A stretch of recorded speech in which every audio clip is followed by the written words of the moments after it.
When I was doing startups, I always used to say, you want it, we've got it, they don't. When you have no customers, you have no product, you have no brand, sometimes you have no revenue. All you have are the people who show up every day. Anything you were bang on about, like 20 years ago, where you said this is going to be there, and then it actually came out? Someone out for a jog could just tap a wearable, get a bottle of water. And that was this unbelievable frictionless future, which is now pretty much every day for people. One thing I will say is learning how to learn is the key. This engine that we have is stopping about $20 billion worth of fraud in the last 12 months. 20 billion over a year. With a B, while we knock the bad guys backwards really, really hard. As a CTO, you became a human behavioral expert. And I think human-computer interactions is one of the richest fields of study we have right now. But what you can't forget is it all is to serve another purpose.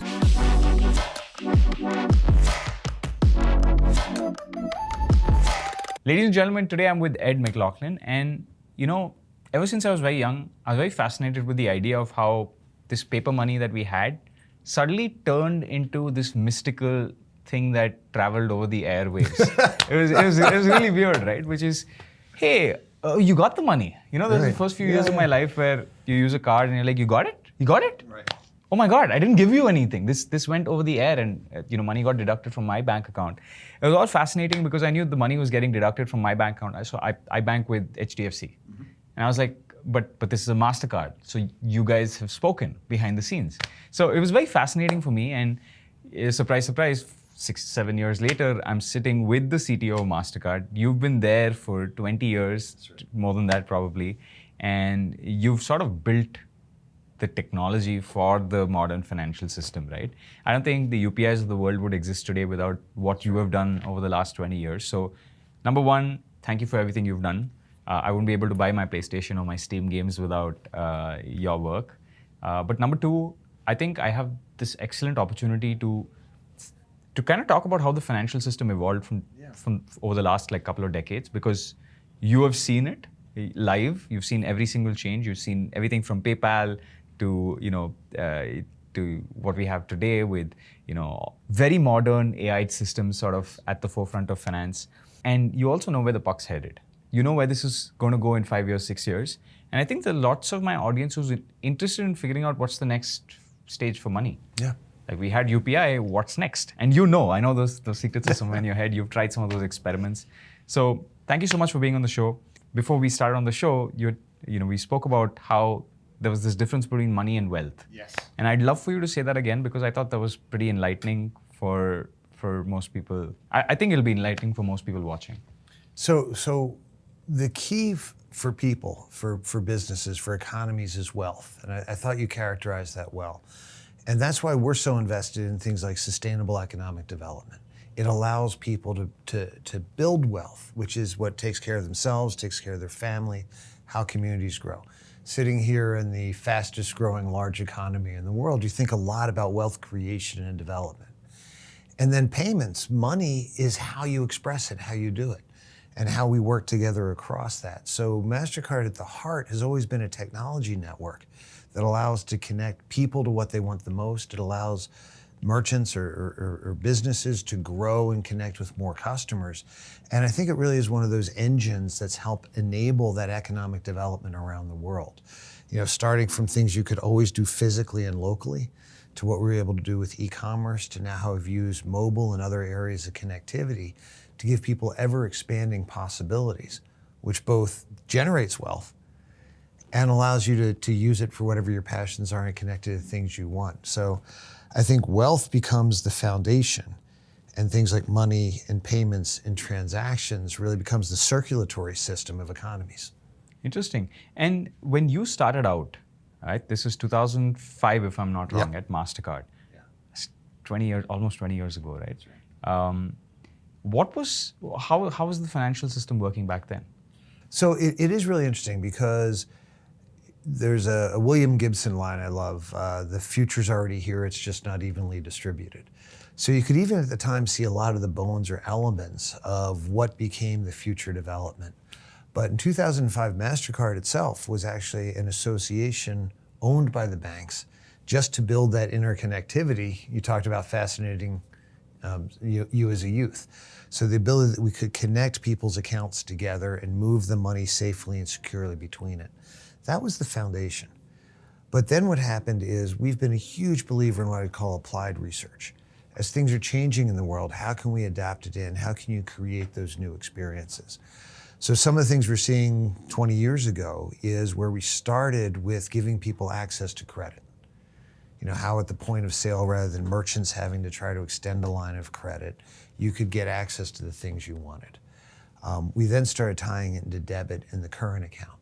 So you could actually use things, you know, the money you already had in an electronic way.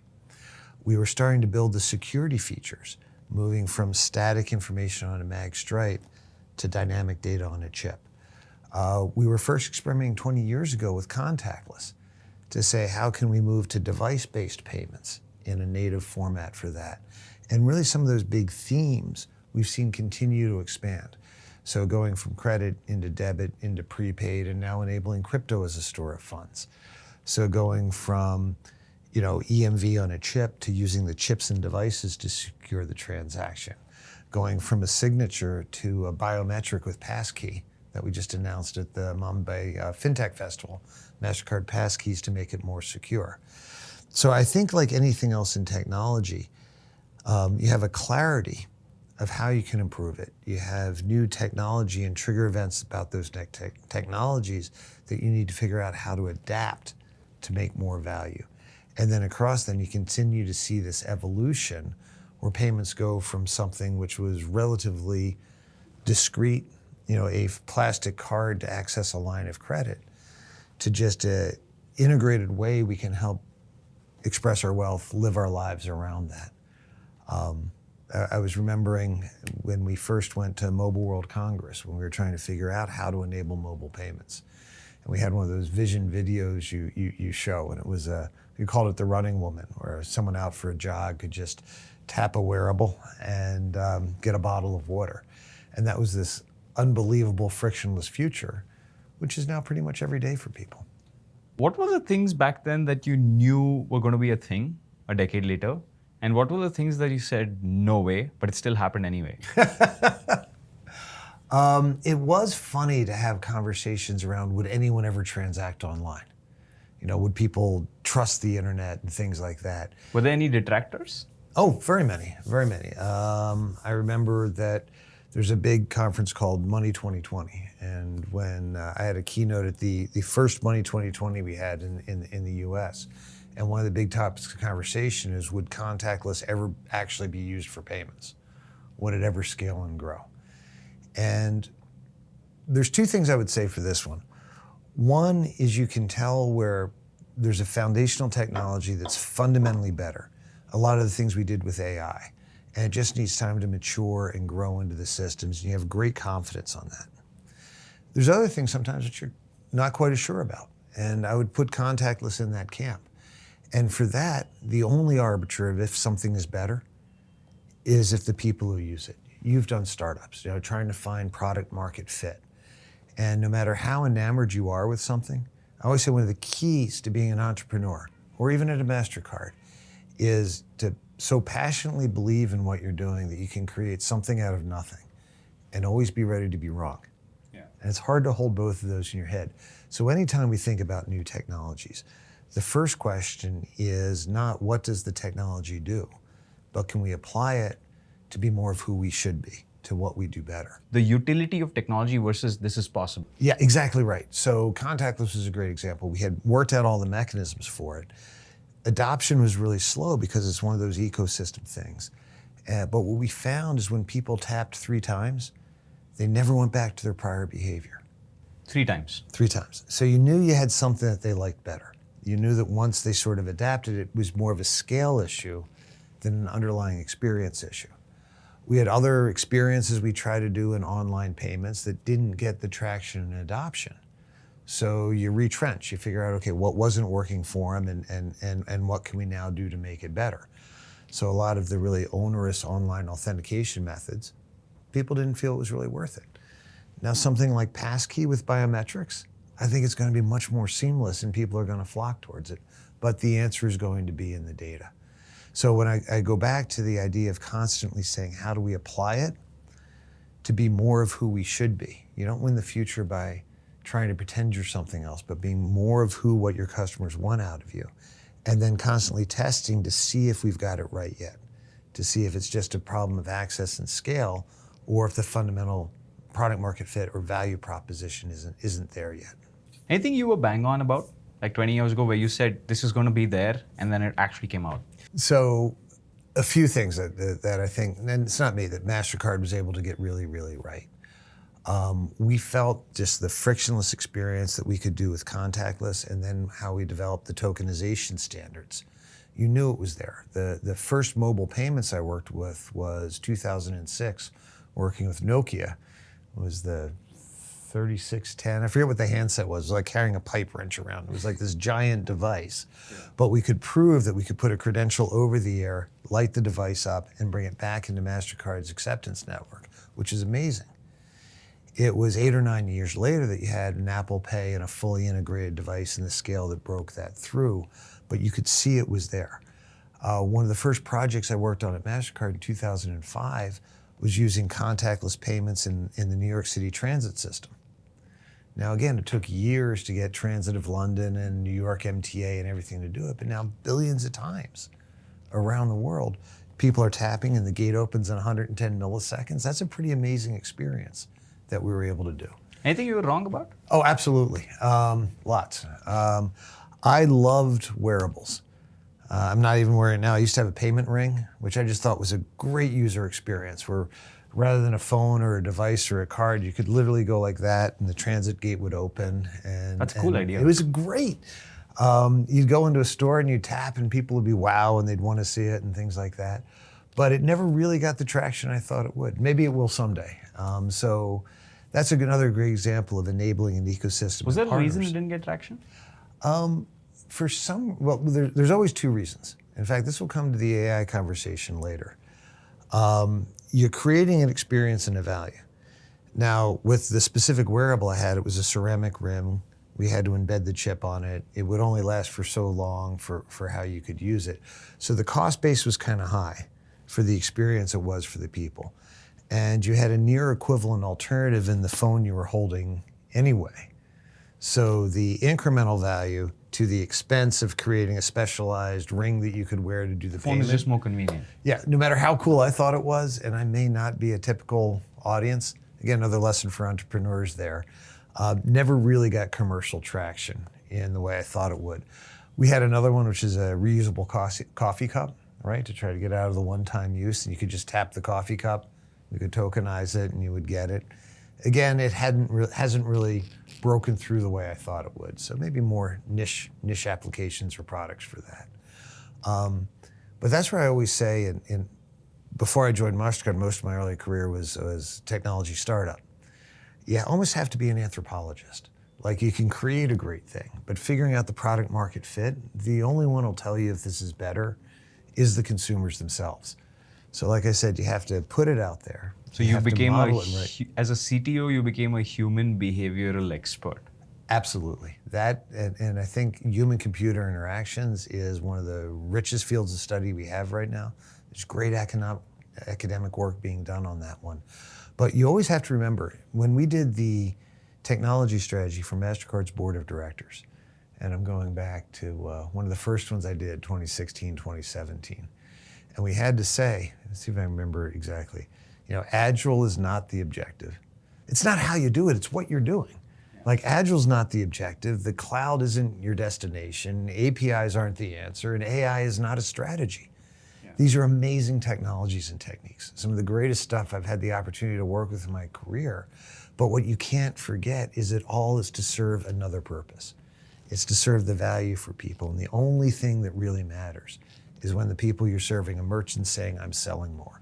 A consumer saying, this is a better experience for me. These are magical things. So the value of technology, not the technology itself. Exactly, and it's too easy, and I get fascinated with it, right? And you can argue which recurrent technique is cooler and things like that. What it really matters is how much fraud do you take out of the system? How do you eliminate false positives? How do you make it work better? So I'm a huge believer. We'll never be a pure research shop. Kind of wish we, a little bit of that, but that's for academia, it's for our partnerships. The applied research is saying, is this something we can bring in to make what we do better, allow us to reach and serve people in financial inclusion we never could. And I think too often, and I fight it as technologists, we get enamored with what it could do, and you kind of forget who it's for. And so we always put that North Star in the forefront of, is this better? Does this allow us to keep our promises or advance the state of the art in a way that's truly meaningful for people in their community? I have a question here, right? And this is more me being curious as an entrepreneur. Is there more commercial value in the application layer of something than the research layer of something, at least in payments? The research layer is essential. And when I look at some of the foundational work we've done in security and tokenization, network processing, the way that we have to run a global network fabric and build unbreakable, massively scaled system, there's always heavy duty research there. And that's when I talk to people when they think about, where they want to go with their career or the type of organization you want to work with. The fact that we are always on, that we're running national critical infrastructure. We talk about powering economies. Like, what we do is important. So always trying to stay the forefront of the research that'll help us do it better, that's critical. The other half we talk about is empowering people and how you can see, are there new ways or methods or techniques that we can help people build wealth, that we can bring more people into the financial system. So the research is essential, but all the research will give you is a potential, is a capability. The applied research, the ability to say, can we do this in a way that we could never do before? And a lot of times you could do it differently, but taking something that works and trying to replace it with something substantially similar will never get you traction in the marketplace. So your question started with an entrepreneur. I really think that's right. When I was doing startups, I always used to say, you want it, we've got it, they don't. And the other critical thing is, why this, why now, why us? And that's really applying the research. Is there something that you can do, which is meeting a need in the market that hasn't been served, or meeting a need in the market in a way that's fundamentally different, rather than just trying to recreate the same value on a more expensive platform sometimes? Interesting. How does one become Ed? Like, I want to know your story, right? Like, how did you actually end up at Mastercard in 2005? It feels like futuristic technology. Like, what did you do before that? This is really interesting. I spent a lot of times with the new joiners at Mastercard. I got this question earlier, and I had to tell them, when I left university, I went straight into coding because I thought I could have a challenging and rewarding career and not have to talk to people. So one of the things I always tell people when you start your career is, whatever you think's going to happen probably won't be. And that's pretty awesome too, right? You always have to just build on those possibilities. So I really did start from the deep technology side. But what happened over and over again, the first product I had is actually in the late 80s, was a EDI system, electronic data interchange, sort of connecting computer systems and areas of automation that got me into the early internet. And then you realize that the multiplier effect, the 7-link boots of like starting your own company from a blank sheet of paper, and what you learn from that. And I think it's hard for people sometimes, even at a MasterCard, because we've been so accomplished for so long, that when you have no customers, you have no product, you have no brand, sometimes you have no revenue. Yeah. All you have are the people who show up every day trying to make something happen. And even when you're at a MasterCard, one of the 20 most valuable public companies in the world, you recognize it's just 60 years of people bringing their best work, bringing their thoughts, and building that value. So you talked about the human-computer interaction side of it, the anthropological side of it. Companies are just the output of the spirit and dedication of the people that work there. And that's probably the biggest thing I learned, is the technology is amazing, as cool, as fascinating as it is, and you can never lose that passion. It's the people and the application of it to solve hard problems, to bring value. That's the real magic. So over and over again in the startups I started in, I had, again, electronic data interchange. We had a company that did data modeling and design tools because we found a new need.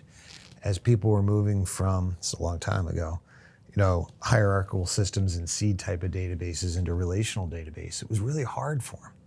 So building the tools to make that happen, we had a product called Irwin, company LogicWorks. We IPO'd that in '96. After we sold that off, you could just see with the internet happening that payments would be essential for that. So I had a first wave internet payment company called PayTrust, which was helping people pay their bills.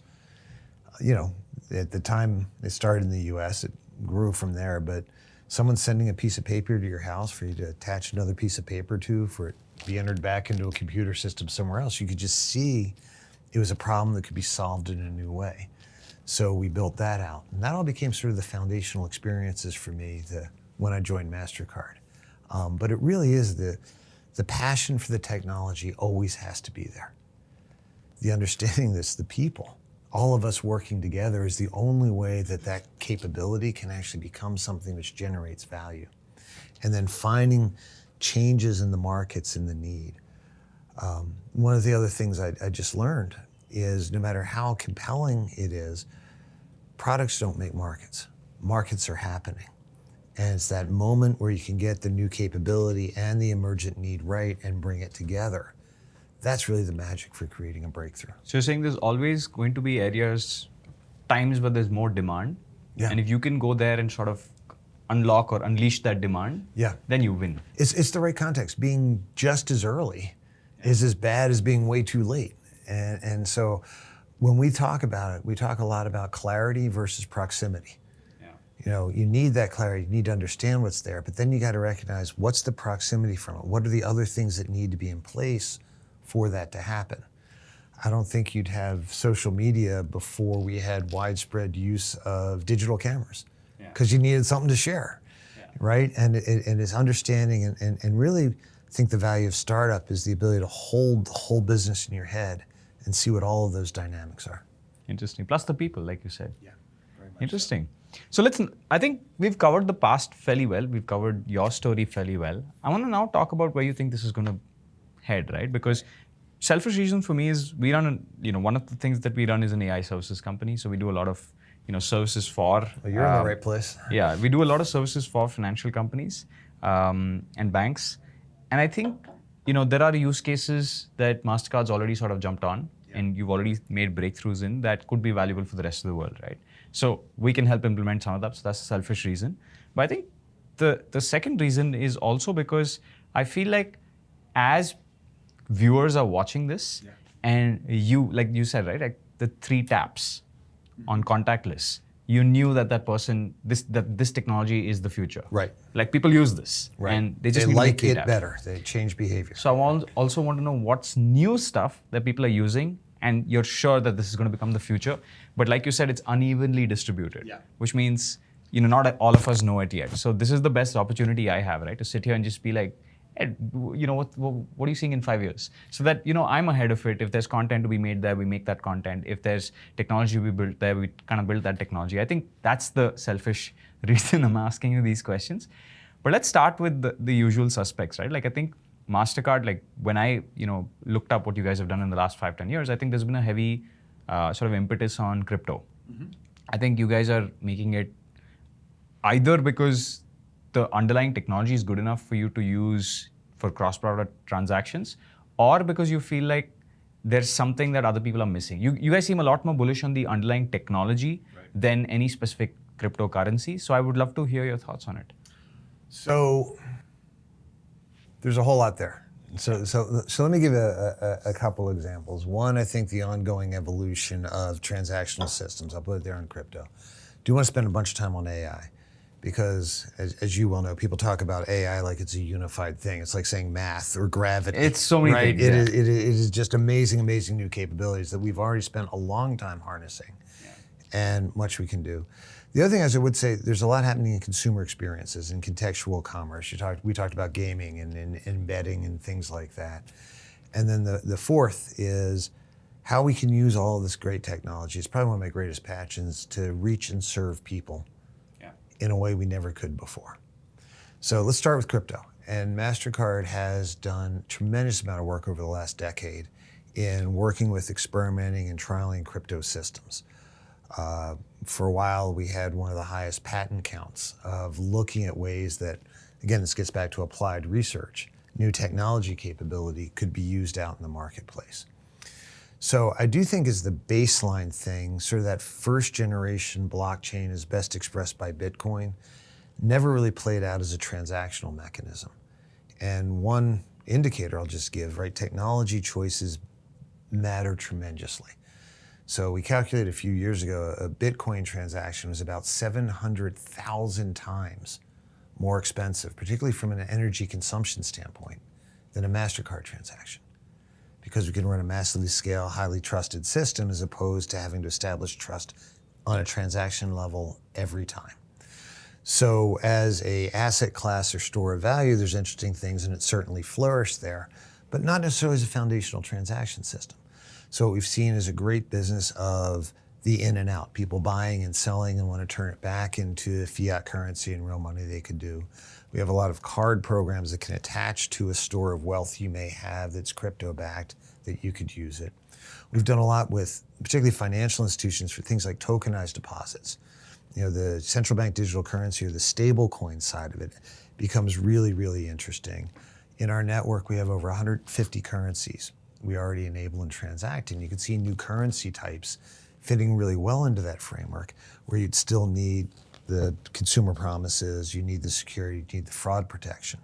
So we're really seeing how does that adapt in. Again, not to recreate stuff that works really, really well, but what are things you couldn't do before? So being able to have a tokenized deposit that becomes part of a smart contract for a commercial transaction cross-border, where when the goods are accepted, the payment automatically flows and skip an entire invoicing cycle. Solutions like that become pretty interesting. So I don't think it's a broad-based money changes. It's more there's new capabilities. And the real breakthrough is what couldn't you do before, or what was hard and expensive to do before, this can do better. Not taking something that works really well and trying to do it in a more expensive way. So I think tremendous potential to unlock, but we're still really working in to see what that looks like. Is there a use case that you think is definitely going to work? One use case out of everything you use crypto for and Mastercard that you think is definitely going to work? There's a lot of things we're experimenting on. I don't think there's necessarily one you're bullish on. There's one we're seeing where to get like a mortgage, a property transfer. We had a big innovation event we sponsored in Europe, and this is one that came out of the UK. And there's something like a dozen different signatures that had to be happened and traced, and there was different financial interactions around it. It was just a mess. Yeah. So the idea to have a digital twin or a financial representation, a cryptological representation of the underlying good, that could then be of the property that could then be processed in a secure way electronically, and the financial systems interfaced with that, massive potential for process improvement. So I think the tokenization of everything and the idea of having an irrefutable digital unitary asset that can be associated with something real world that can free all the processing around it, eliminating all the paperwork and everything else, there's real potential there. You know, I think that's also going to be very useful in India, especially in Bangalore, right? Like, I don't know if you know this, but land gets double sold. Yes. Right? Yeah. In India, where, you know, there's going to be a seller. He's got like physical papers. Yeah. He's going to make 2 copies of it. And then he's going to be like, hey, buyer 1, here's the papers. Look, I'm the owner. It says I'm the owner. Right. Takes the money, then stops responding to that person, says, here's your title deed. Makes a copy of the title deed, goes to the next seller, sells the same land twice. Right. And then what do? Like the legal case takes 10 years. So I like the idea, and we've talked a lot about tokenization. You know, we had massive breakthrough in tokenization of card credentials, which I'll talk about in a little bit. I think you should also explain tokenization for the audience. Sure, I'd love to do that. So the idea of having a digital representation of something which is irrefutable and acts as a token that can live in a digital native world and bridge back to the physical world is a great enabler. It in of itself doesn't do anything. The question is, what does it enable? So let me put it in a payment system context. So years ago, when we were best represented by a physical card, and for some reason people got confused with MasterCard with the card, and that was just an access device to our digital native network that we've always run. It's a way of bridging into the physical world. You know, you could take those 16 digits and say that's kind of like the IP address for your underlying account. Yeah. Right? And we're holding the DNS for it. Poor analogy. What we did with tokenization, we said, is every device you have, we want to be able to enable for commerce safely and securely. As things move to subscription-based systems where you're PlayStation is billing against a card on file. How do you make that more seamless and more secure? So a payment token is an alternate representation of your underlying account. So we can basically issue any number of digital cards, embed it in your mobile device, embed it in your in your gaming system, embed it in your billing system for the utility that wants to give you more seamless, or your Spotify account. So everything gets an IP things address like in a that. way. So everyone gets its own, so we can give a unique, in essence, card number, except there's no card, a unique digital identity for that. We can actually tie it with crypto key. We can associate it only with the spend that you want to do for it. So if it ever gets copied or stolen, we can sign each transaction so it's unique, so it can never be captured and replayed. So you go online, it used to be static information, what you would type in, to a fully secured dynamic environment. That's the power of tokenization. So both your PlayStation game, the license that you're buying, and the house that you buy both have sort of an address now. Right. Different things, and we can associate it in the network, secure it, make sure it's right, and then tie it to your underlying account in a very, very secure way. So it's technology we've been working on for a while. And it really was working with Apple and Google and enabling mobile. I think people saw the power of tokenization. But we've now reached the point where over a quarter of the transactions that flow through Mastercard's network are tokenized. Some of it was almost taking what's on that physical chip in your card and using the chips in the device to do that.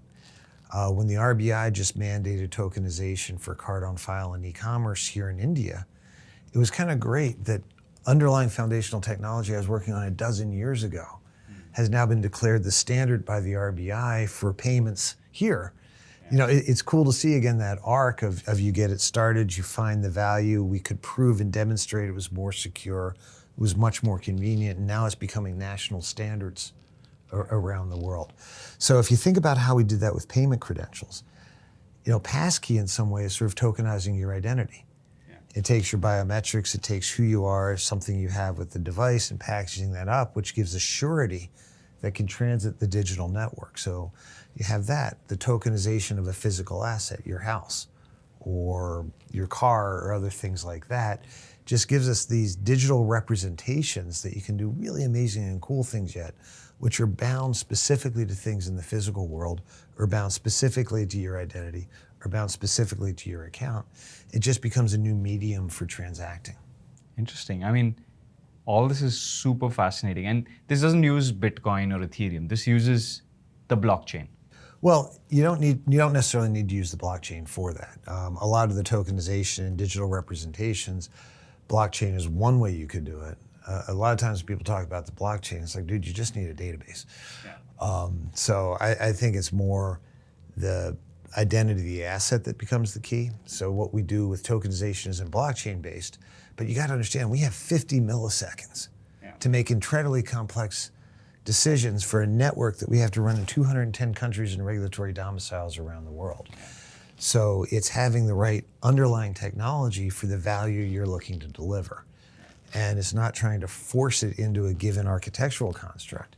It's saying what's the value we want to have and what's the best way. The application of technology, what's the not best the way of enabling it. Let me segue over to one of the other things you asked about on AI. I think that's another great example where we've always taken the approach of, I guess it's now fashionable to call it mixture of experts. Yeah. So in our AI-based systems, we have 14 different major techniques and engines that we run. We'll take models and model types and run them in parallel for months or even a year to determine which is doing best for the job that we want to have. And it's always a mix of what's the weight and cost of doing it, what's the speed we can get, what's the accuracy of the prediction, and you balance all of those things to say what's right. So one of the things I'm very proud of, Forbes gave us their Innovation of the Year, Forbes magazine, in 2019 for what we call our decision management platform. In fact, many teams here in Pune work on the decision management platform for us. That is, it's kind of it's an engineering marvel. It is a in-memory, real-time grid, 1.6 trillion parameters right now. Wow. So Google Bard's about 400 billion parameters. It's a 1.6 parameter brain, which has been trained on all the transactions that flow through our network. So if you look at it— And you've labeled them fraud, not fraud. Well, that's the great thing for us, is because we've always given a payment guarantee and a promise to consumers. We have a really strong training set signal of what's a fraudulent transaction, which we've adjudicated for years. And we have highly structured information because we run a network that interchanges between parties. So our ability to apply, deep learning against that has been breakthrough. So just a couple quick statistics for that, because you talk about how you use it to make it better. So by applying these different techniques and running it in the systems, again, with 50 milliseconds to make a decision, running at Mastercard transaction levels. Years ago, we moved from the original kind of rules-based system to applying artificial intelligence. We stopped 3 times as much fraud. Wow. But even more importantly, we removed 6 times the false positives. That's merchant selling more. That's you being able to what you want to do in a more frictionless basis. So we actually generated a lot more good transactions on the network while we knocked the bad guys backwards really, really hard. So this engine that we have is stopping about $20 billion worth of fraud in the last 12 months. 20 billion over a year. With a B, right? And that's not the potential fraud. That's when they stopped knocking on the door and decided to try something else. So it was always an arms race to the techniques. So we have that, but it's allowing a lot more through. But we're constantly applying new innovations for that. So now when you see again, the back propagation machine learning was great for us. We're now looking at techniques which are more generative, like recurrent neural network. We have a new model, we call it Decision Intelligence Pro, where again, we're finding another 20% improvement in fraud detection, up to 85% detection of false positives that we can allow through. So we're constantly optimizing those techniques and applying it. But it's not one given, this is AI, it's rather all the techniques we can bring to solve the problem. What we do see with generative, which is cool, and I know you're doing a lot of work in that area, is both giving us a much more human natural language interface, which is really breakthrough for that. We won't go into the foundational models in any way because how we handle the data and what we do with the data is very reserved, very proprietary for Mastercard. But doing things like retrieval augmented generation, RAG techniques on top of that. So both much more powerful techniques for unstructured information as opposed to what we were able to do with the structured in the past. And much better interface with humans, actual humans. Yeah, the baseline models you're using are one of the proprietary ones like ChatGPT, or are they your open source ones like Llama? So we want to be relatively agnostic to the underlying model. Again, when you're a MasterCard, and I want to talk about that in a second. When you're a MasterCard, one, the ability to have a resilience and a scalability. So we constantly test and we see what is working best for us at any given point in time. Just like we aren't dedicated to any one cloud environment, we have well-behaved applications that we can deploy both in our private cloud and the public cloud. Same kind of things. We want to make sure that we can continue to evaluate the foundational models because they're going to evolve on their own cycles, and we want to see which is best from both a cost. So you don't care about the models right now. You're saying, I'll use the best in class right now. 6 months later, it's going to be something else. A year later, it's going to be something else. We'll build the application layer. Right, exactly right. So our understanding is saying what's important for that. But part of where I think you were going, and this is first and foremost for me, is AI is data and data is AI. And our unique view, we've seen over a quarter of all e-commerce transactions outside of China, since there was an internet, right? So the depth of very specific information we can have, but I think how we use it is equally important. So we've long had a consumer data bill of rights that you have the right to know the information we have. We use the information to stop fraud, to make the products you get from us better, to personalize what you have. We don't sell the information. We only use it in anonymized and aggregated methods for that. We secure the information for it. So I actually think being good stewards of the data will allow unbelievable innovation on top of it. But the key is establishing that trust with the consumers of how we're using it and what it's for. So I think that data actually becomes the foundational asset that we all... And also becomes a moat for the business, because it's very hard for a new payment provider to say we have the same fraud detection capabilities and do it and also eliminate false positives the way Mastercard does. Well, I think in a digital world, it's really a combinatory effect. It's like we have done so much to encourage the fintech community and the startup community by that because we're all bringing our own unique assets.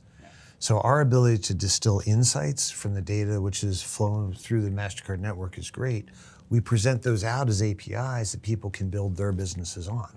So for a fintech to be able to, with one tap, get into a network that can provide 3.5 billion accounts that you can use to monetize your and build your business on, and then the world's most sophisticated, AI-based payment transaction security systems you can also tap into. That's how we can allow new innovation to flourish, and it's working together, I think, is the key around that. Yeah, but that's fascinating. Like, to know that, I mean, I've used online payment processors, right? And just to know that a transaction being labeled fraud, not fraud, letting it go through, not go through, the signals that you're picking up, right? The country of where the card was used, when was the last time the card was used, I mean, a bunch of things that you guys are looking at. I think it's fascinating that at some point it almost feels like human approval, but it's... Well, it is really interesting that way. We reached a crossover, I think, a few years ago, where stopping trying to be deterministic, right, and being probabilistic. The probabilistic is more accurate. So in that management, the DMP, the decision system we have, it's over 200 analytical vectors that we're applying against it. And we're learning from everything that's going through and applying it to each technology forward. So you're constantly upgrading what you have there. And I do think that's unique. The other thing it enables us to do is you can do things faster than any human agent could. So we have what we call safety net, which is a circuit breaker in the network. So if we see something like a runaway ATM exploit, we can stop it before a human actor could even get a page. And that type of active engagement of the AIs in the system in a very, very reliable, predictable way, that's where you're generating new value. I think that's where it becomes kind of breakthrough for that. The other element is I do think it'll allow for personalization in a way you couldn't before. And I'll do that in maybe two ways to actually answer the last part of what I think was your original question of where we see it all going. We call it contextual commerce, where payment ceases to be this like very discrete, almost ceremonial transaction and just becomes embedded with what you're doing. We talk about the combinatory effect of the APIs. We're working with Mercedes to enable your car as just another environment, another ecosystem for fuel and electric charging and tolls and parking. I was talking with them, like with self-driving, which we'll get there eventually. Again, the clarity versus the proximity. My killer app, because I actually like to drive, is when you're in a city, like New York, and you get to your destination, if you can turn to your car and say, go park yourself, that's really cool. How does it pay for it? That's where we come in, right? So this idea that we can now combine our capabilities in this digital world in a new way, and just like all of the prior innovations we've been able to provide a monetization for, there'll be all these new contextual experiences. I don't know, you can tell me where metaverse may go. Will gaming be much more immersive? Will there be all kinds of new digital environments that you want to have access to your real world money in? Sure. And so we can build the services that kind of help enable that. So this idea of personalization for you, when we have a 500 billion transaction training set, that means a once in a million occurrence happens 500 million times. Wow. Like you get that kind of depth of a richness. So just like the Human Genome Project went from trying to sequence everything to personalized medicine based on your own genome, I think the idea of having personalized environments based on your behaviors and your habits and things like that, entirely permissioned and fully anonymized, really cool things. Like we know you buy PlayStation games, so we know that this is a normal transaction. Exactly, those type of things. Or here's other things you may be interested in. We have one, we're calling it the shopping muse, where you can, in a very human interactive way, saying, I'm going to a party of this type in a place I've never been before, how should I dress? And it can give you a set of curated examples that you can then tailor and personalize, and then with one push, buy it, helping merchants, helping you, bringing all sorts of new personalization into it. So I think this idea for contextual commerce and the way we can weave into your life and make things easier, we'll see that. I'm as if not more excited for what it can mean for financial inclusion. So we have something we call Community Pass. There's over 2 million farmers in India who are using it right now. And this is enabled just with feature phones, but allow to get market pricing, to figure out what you have and who you want to sell to and better information about that, to be able to build a transaction history so you can actually get extension of credit to again continue to build that wealth we started with and talk about for that. So before, the signals financial services could use were relatively limited. Now as we get a much broader base of signals to be more predictive about it, it'll help us bring more people into the full financial system. And that's really cool. Yeah, I think, my mom used to keep saying this, right? Like the value of loans and credit is really social mobility. Yeah. Like a lot of people had to take loans to get to where they're at, like to buy a house. For some people to even get that initial loan to build their farm or, just start the process of whatever business they're running. Like the country actually very, very much depends on that. And, it sounds scary to the average person, oh, I'm taking a loan or whatever, but a lot of business value has been created from that. And because of that, jobs, right? So the risky people sort of taking those loans are what drives, employment of the slightly people with less risk exposure, but who are able to pay for their families' bills and whatnot. I was talking about access to working capital. So for a farmer to be able to plant more, for someone to be able to get a sewing machine, those type of things have been an engine for economic development. So, the unified credit interface and other things that are being done where giving people responsible access to working capital so they can build their dream, that's profoundly important. Yeah. Do you think, what's the next thing you think is going to come out for consumers in India, urban consumers in India? UPI was like a big revolution for the country. Well, what we're seeing is UPI growth has been great. Credit growth has been almost equivalent to that. I think 40% versus 37%. So, you have these capabilities that make it easier for people to enter into the financial system, for the wheels of commerce to start turning. And then I think it grows from there. So I think much more, continued growth on the e-commerce side, the new experiences that can be there. The ability to have more subscription services versus physical services. We're seeing big extensions for that. You're seeing India move to subscriptions? It's been a global trend where you used to go to, the record store to buy a physical embodiment of it, where now you might tap into a giant musical library with Spotify or an iTunes or other things of that nature. So we are seeing many merchants, maybe even in your own business, the idea of interacting with consumers for a recurring revenue stream. It makes each transaction a little more frictionless, makes you feel better, I think, about accessing it all the time, and it provides a really stable base for merchants that rather than trying to get every transaction each time, you sort of know what your subscription base is. It makes it more of a foundation that you can build on top of. So we see a big shift from episodic commerce to more subscription-based, certainly in certain segments. Very fascinating. I think I can't wait to see where the future of all of this goes, right? I think using UPI in India is just so fascinating, right? And then, I always knew, okay, somebody like me would use it. I always adopt new technology early. Yeah. But to see, the guy selling peanuts at the end of the street use it, it's like, whoa. And that's, I think what's inspiring, you asked earlier about, I've been doing this for 20 years. And the things that seem speculative, like I said, would anyone ever buy online? Or would contactless become real? Would you get open loop in like transit systems and things of that nature? Having these things which at one time seemed so speculative become kind of commonplace is actually really cool. And that's, I think, what we're going to continue to see is we can weave more and more of this into people's lives. And it's just everyone making that individual decision that this is easier for me, it's more convenient for me, it's better for me. And what I do think is interesting is as the technology keeps changing, in some ways it reinforces what we talk about being priceless at the underlying value proposition. That I think people will be more likely to adopt new technologies when they know there's a payment guarantee, when they know that you have zero liability and we're standing behind it, and that if anything goes wrong, Mastercard will be there. And that we've seen over and over again is what gives people the ability to be much more forward-looking in the technologies they want to adopt and what they want to use. And last question here, right?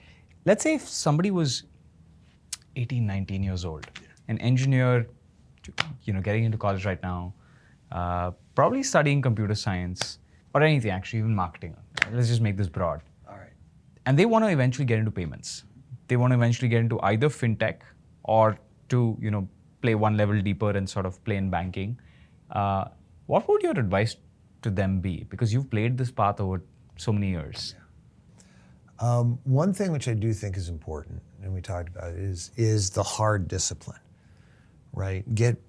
I remember when I was doing one of my startups, I had a legendary VC who was on my board, and part of his advice— Who was this? This guy by the name of Bob Huret. He founded FT Ventures in California, financial technology and investors in that, which is one of the biggest pure play investors in payment and fintech space. And part of his advice, he gave me a lot of advice, but one was the only sustainable technology advantage is find something that's really, really hard to do and get really, really good at it.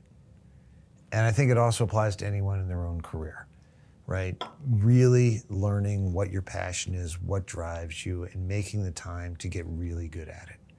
And then you can figure out what it applies to. And I would say finding what your passion is. Like if you want to work on, like I said, massively scaled, really sophisticated, unbreakable systems, there's no better place to be than a Mastercard, right? If there's other things which fascinate you, find what that is. And I always find the best thing for me is when my mind idles, does it turn to the problems that I want to solve? Does it come back to what I'm working on? And that's when I know it's the right stuff in the right place for me. So I think it's easy to say, well, computer science sounds like the future, and that could be it. Only if it's your passion, only if it drives you. I didn't think that I would necessarily be leading large teams. It's not what I wanted to do at the time. You learn how to do it, you learn the passion for it, and you always build on what you've had in the past, and then find those things that are driving and fascinating you. And I do think being involved in industries that are fundamentally changing creates a lot of those both great problems to solve and gives you that capacity for breakthroughs. So finding a dynamic area that you have a passion for and building the hard skills underneath that, then great things are going to happen for you. I think that's fascinating. India's, at least young people in India, there's a culture of just, I'll study this and then I'll be set for life. Whereas, No, the one thing I will say is learning how to learn is the key. And when I look back, the specific systems and techniques I'm working on, right? There's not, a whole lot straight C on Solaris boxes right now, which is where I started. But knowing how systems work, knowing the underlying dynamics of how to build good systems, of how to find market and product fit, those things never change. So the practices are always going to be different, and that's really cool.